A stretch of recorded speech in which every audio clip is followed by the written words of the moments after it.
Mungkin susu itu yang bikin satu orang Manggarai jadi menteri.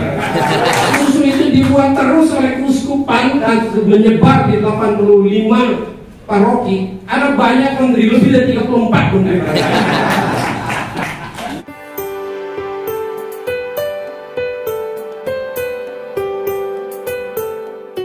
Bapak Uskup yang saya hormati, para Romo Vincent, para Romo, Ketua BPOLPF, luar biasa panjangnya, rekan-rekanan sahabat sekalian. Saya agak kaget juga diminta dari narasumber malam ini. Saya justru sebetulnya ingin mendengar apa yang ada di sini dan mentransmisikan itu dalam bentuk kebijakan lanjutan. Sebetulnya itu.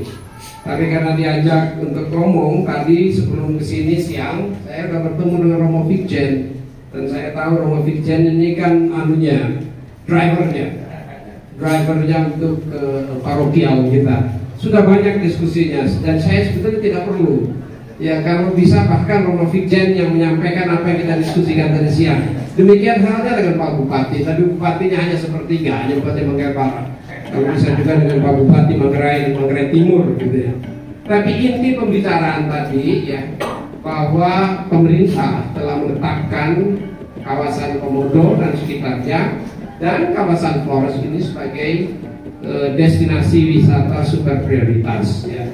Dan destinasi wisata yang juga menjadi perhatian dalam prioritas nasional, sehingga tidak heran kalau pemerintah pusat mengambil perannya untuk melakukan stimulus pembangunan infrastruktur hulunya, dan itu sudah ya sedang dan akan terus dilakukan oleh pemerintah pusat ya. Kita menyaksikan dan apa yang dilakukan oleh pemerintah pusat ini diantisipasi oleh sektor privat untuk meneruskannya. Pembangunan di sini, membangun pariwisata di sini. Saya kira kita semua tentu belajar ya bagaimana pembangunan pariwisata di tingkat dunia. Di Hawaii, ya, bahkan pasir di Hawaii itu diambil dari Australia untuk mengembangkan Hawaii. Di Mediterania, Yunani, ya, juga Italia, ya, termasuk Venice. Tapi kita punya pengalaman khusus di Indonesia. Saya sendiri sudah mengunjungi beberapa tempat di kawasan Asia dan Asia Tenggara, termasuk ke Angkor Wat, ya, gimana ini manajemen pariwisata di Angkor Wat. Tapi di Indonesia sendiri ada dua referensi barangkali yang menjadi perhatian itu diskusi kita tadi, ya. Ada dua yang menjadi perhatian kita yang sangat ekstrim perbedaannya. Yang pertama, pembangunan ibu kota negara Jakarta, DKI Jakarta. Kita semua tahu DKI Jakarta itu penduduk lokalnya adalah masyarakat Betawi. Begitu besarnya pembangunan Jakarta, masyarakat Betawi perlahan-lahan terpinggirkan, ya, terpinggirkan dan bahkan menyeberang ke Banten dan Jawa Barat. Ini pengalaman yang pertama. Tanah yang mereka miliki, budaya yang mereka miliki, ya, jaringan networking yang mereka miliki yang sudah beratus-ratusan tahun perlahan-lahan tergerus dan terpindah ke pinggir. Jakarta ya proses urbanisasi besar-besaran, international capital city, ekstrim. Sampai saat ini masyarakat Betawi ada di pinggir-pinggir, atau mungkin sebagian masih ada di tengah ya, yang menjadi pedagang-pedagang ya kecil yang ada di tengah, tapi sebagian terbesar terpinggir atau berada di kampung-kampung kumuh yang mereka masih miliki saat ini. Demikian halnya di Bali juga sama ya, pengembangan kawasan Bali mulai dari Kute ya, kawasan Kute dibangun ya, sampai ke kemudian dibangunnya kawasan ITDC dan dikembangkan. Perbedaan yang mencoloknya adalah di Bali, masyarakat Bali adalah bagian yang integral, inherent dengan pembangunan pariwisata. Kalau di Jakarta masyarakat Betawi menjual tanah, menerima hasil dari appraisal peningkatan wilayah harga tanahnya, senang dapat duitnya, lalu melaksanakan kebiasaan-kebiasaan kulturalnya, bahkan ibadah-ibadah agamanya, tapi secara perlahan terpinggirkan, konsumtif. Tapi di Bali mereka mengambil bagian yang aktif sekali, sehingga sentra pembangunan kepariwisataan Bali berbasis manusia Bali, bahkan sampai perencanaan kawasan juga berhubungan erat sekali dengan kultur dan religi yang ada di Bali. Kita lihat sana kan banyak sekali itu nyata, dan itu menjadi ikon pariwisata Bali. Nah, ini dua yang terbalik. Masyarakat Bali betul-betul bertumbuh, berkembang, investor-investor besar datang dan berkolaborasi dengan masyarakat di Bali, membangun Bali, dan Bali bertumbuh berkembang seperti sekarang. Tidak terpinggirkan walaupun modernisasi besar-besaran. Nah, ini dua pengalaman yang perlu kita dalami dan kita antisipasi untuk pembangunan wilayah di kawasan Labuan Bajo dan Polres Penemunyi. Dalam kunjungan terakhir Bapak Presiden di sini, saya bongkar rahasianya aja, sempat berdiskusi sejenak. Yang inti diskusinya, jangan sampai masyarakat setempat terpinggir. Panjang sebenarnya, tapi saya ambil ujungnya aja ini. Jangan sampai terpinggir. Bagaimana caranya? Pikirkan caranya. Nah, ini barangkali message pesan yang ingin saya sampaikan. Nah, saya melihat kalau kita belajar sedikit dari Bali, mengembangkan apa yang ada di Bali, relevankan itu dengan pengembangan kawasan kita di sini, maka kelemahan yang ada di Bali kita perbaiki, tidak kita ulangi di sini. Keunggulan yang sudah ada di Bali kita tingkatkan di sini. Harus sebagai pendatang yang baru kita tidak perlu mengulangi kesalahan yang sama yang dilakukan oleh Jakarta, bahkan oleh Bali. Nah, ini barangkali yang perlu kita lihat. Nah, sederhana sekali, ujung tombak kita di sini kan dua. Satu pemerintah, satu pasti tokoh agama religius yang mayoritas di sini Katolik, pastor-pastor paroki yang dengan umatnya. Tidak ada bedanya nih. Bupati bilang rakyatnya, pastor paroki bilang umatnya, kalau uskup bilang umatnya, sama orangnya. Disitulah barangkali perlu kolaborasi kita dalam merancang pembangunan di sini dari sisi pemerintah daerah dan masyarakat setempat. Dari sisi pemerintah pusat, mereka akan bergerak dan berjalan terus.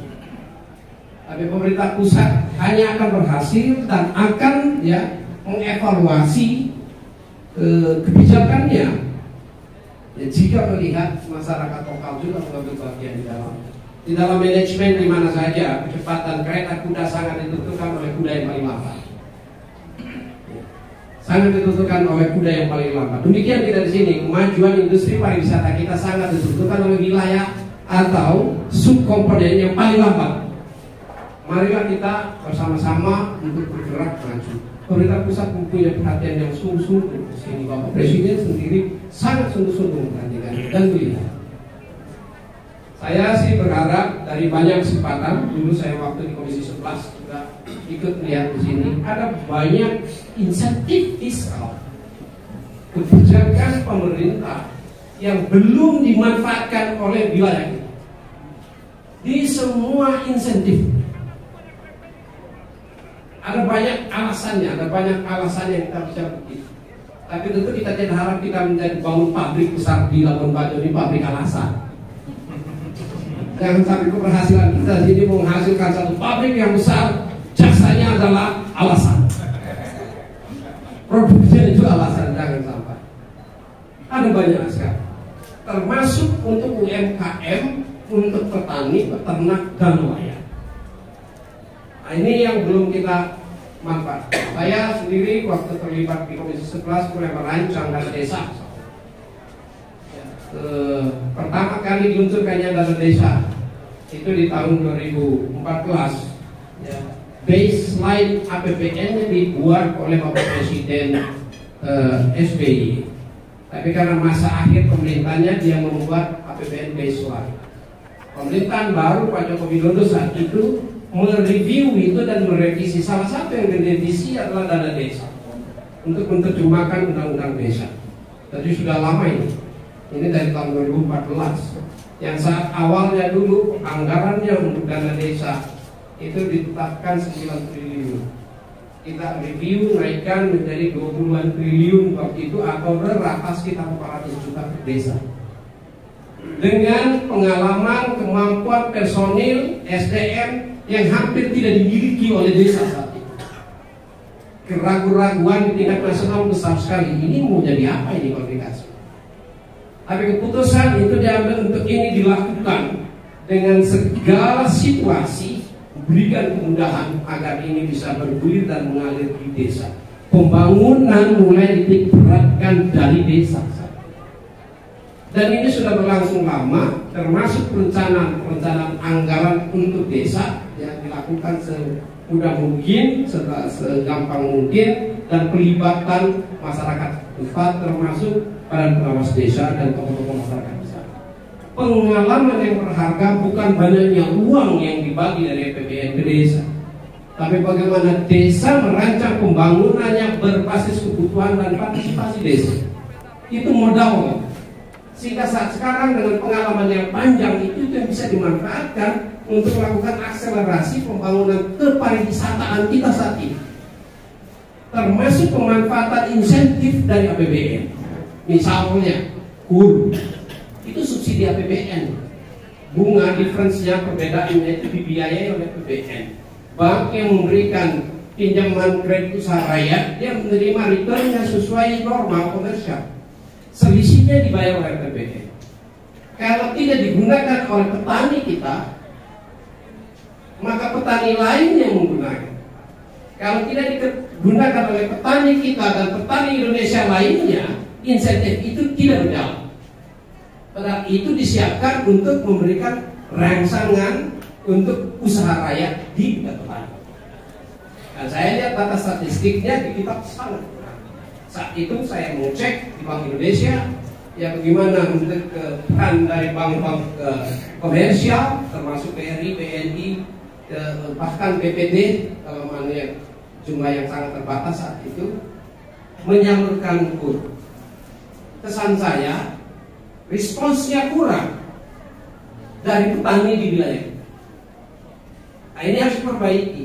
Di sini barangkali peran kita, peran paroki ya, di situ untuk memberikan dorongan petani, peternak dan rakyat untuk memanfaatkan begitu banyak insentif. Ini baru KUR, belum lagi insentif-insentif yang lain. Apakah itu benih, apakah itu pupuk, ya, dan lain sebagainya. Dari insentif, tapi sekali lagi APBN, APBD itu insentif. Kalau kita melihat dari profil GDP kita, APBN itu 1/6 dari GDP 2003 triliun. Yang dibicarakan sepanjang tahun di daerah adalah 1/6 atau 15%, karena APBD dan APBN yang bicara. Tidak membicarakan yang 5/6-nya. 5/6-nya adalah ekosistem ekonomi di luar pemerintah atau sektor privat. Nah, barangkali ini yang harus kita juga mulai sekarang pikirkan. Setiap insentif yang diberikan oleh APBN melalui fiskal ya, harus juga diikuti dengan partisipasi sektor non pemerintah atau sektor privat. Nah, tadi Pak Bupati sudah berbicara dengan saya. Setiap kali dia membangun jalan, dia meminta juga komitmen masyarakat lokal untuk produksi apa saja di situ agar hasil produksinya, outputnya bisa menggunakan jalan. Kalau tidak ada komitmennya, jangan buat jalan. Nah, itu kata Pak Bupati. Saya kira pendekatan itu betul. Setiap kali membuka infrastruktur baru, berikut dengan pelibatan dan partisipasi masyarakat setempat melalui off-taker, ya, produksi pemerintah daerah atau perusahaan daerah menjadi off-taker dan menyalurkan di ke pasar-pasar atau di demand side, ya, konsumsi antara. Nah, itu saya kira betul. Dan saya mendengar dari ribuan hektar yang menjadi komitmen masyarakat setempat ya, menindaklanjuti rencana pembangunan infrastruktur dan akses jalan sampai ke wilayah kampung. Jadi tidak hanya sekedar bangun jalan dan selesai di situ, lalu dia menjadi cost center di belanja rumah tangga. Sama seperti saya membangun infrastruktur TIK, bangun minta sinyal, minta internet, saya bangun internetnya gitu. Tapi kalau internetnya tidak menghasilkan nilai tambah dan produktivitas masyarakat, dia menjadi komponen belanja rumah tangga nambah prioritas belanja rumah tangga. Lalu pengeluaran masyarakat, dia beli pulsanya langsung ke Jakarta itu. M1 rumus peredaran uang itu berpindah dari masyarakat lokal langsung ke ibu kota negara. Sama juga. Kita membangun infrastruktur tetapi harus diikuti dengan peran yang memungkinkan produktivitas setempat bertumbuh. Jika tidak, maka dia menjadi beban dan tambahan belanja rumah tangga. Jadi kalau kita bikin belanja rumah tangga, penghasilannya rata-rata misalnya saja ya 5 juta sebulan atau 60 juta setahun misalnya, begitu kocok ada promo 50 juta. Yang tadinya tidak ada belanja internet ya, sekarang bahkan bisa menjadi belanja yang prioritas bagi masyarakat karena dependensi dia kepada komunikasi. Syukur-syukur kalau itu substitusi dari rokok, syukur-syukur kalau itu substitusi dari tua, syukur-syukur kalau itu substitusi dari kelangking kok panasan. Syukur-syukur kalau. Tapi yang diharapkan justru tambahan spending atau prioritas belanja itu untuk menciptakan produktivitas baru di situ, baik itu di digital ekonominya atau digital lainnya untuk kepentingan masyarakat. Ini contoh. Demikian pula belanja di sini. Sehingga saya tentu berharap apa yang kita lakukan di sini tidak saja membangun infrastruktur, tapi as a return masyarakat mengambil bagian dan menghasilkan produktivitas dan efisiensi pemanfaatan anggaran belanja di sini. Secara konkretnya misalnya, ya, kan ada undang-undang otonomi daerah Pak Bupati, ya, sudah dihitung apa belum? Berapa luas wilayah perairan pantai Manggarai? Berapa luas wilayah perairan pantai Manggarai? Berapa luas wilayah perairan pantai Manggarai Timur? Luas 3 kabupaten ini 7.000 km. Kira-kira kalau saya nggak salah persegi. Manggarai Barat 9.000 lebih besar dari seluruh Manggarai. Nah, nanti coba dilihat, Bapak dilihat. Lautnya 6.732 kilometer persegi. Itu 12 mil dari perairan pantai. Sebesar itu kawasan yang mungkin saja bisa lebih besar dari keseluruhan 3 Manggarai ini, kawasan perairan pantai. Saya tanya, ada berapa banyak warga masyarakat kita yang bergerak di sektor? Nah, hampir tidak ada. Rantang Taci, rantang Kangkang, Cengangi. Mereka rantang Taci. Mereka tentoni Taci. Ay kaya Tagolo, Cengangi, tentoni. Nah, wilayah perairan pantai adalah wilayah produktif yang harus kita ambil bagian, dan di situ protein, dan di situ ekonomi kelautan yang belum kita jawab. Kita punya kebiasaan panjang ngomong nanti Pak Bosku, ini kasih saya ngomong susah ini.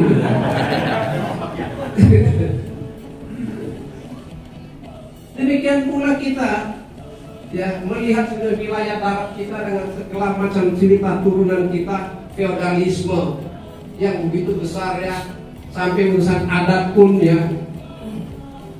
pada saat nikah pun itu menjadi persoalan sendiri, bahkan berdampak luas. Rahatat sama tahu kulit rumah tanah. Tapi kita menonton tanah, kita membiarkan tanah tidak dikelola. Itu terjadi di kita. Kita boleh berantam, berkelahi, bahkan saling melukai untuk merebut lahan, tapi kita tidak berlomba-lomba untuk memproduktifkan lahan-lahan kita. Nah ini juga barangkali contoh yang sederhana aja, pekarangan rumah atau di sekitar kampung kita tanam apa aja. Apotek hidup bahkan bisa juga. Indonesia ini tidak perlu impor ngurus itu cabai. Tidak perlu itu. Kalau itu kita bisa.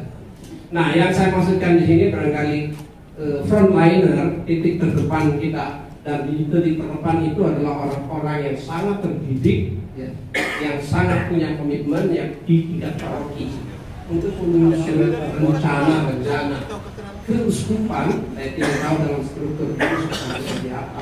Berkolaborasi di dalam tarikan nafas dan titik simpul yang sama dengan pemerintah, sehingga stimulus APBN sejalan dengan rencana pembangunan yang dilakukan oleh masyarakat dan tokoh-tokoh agama setempat.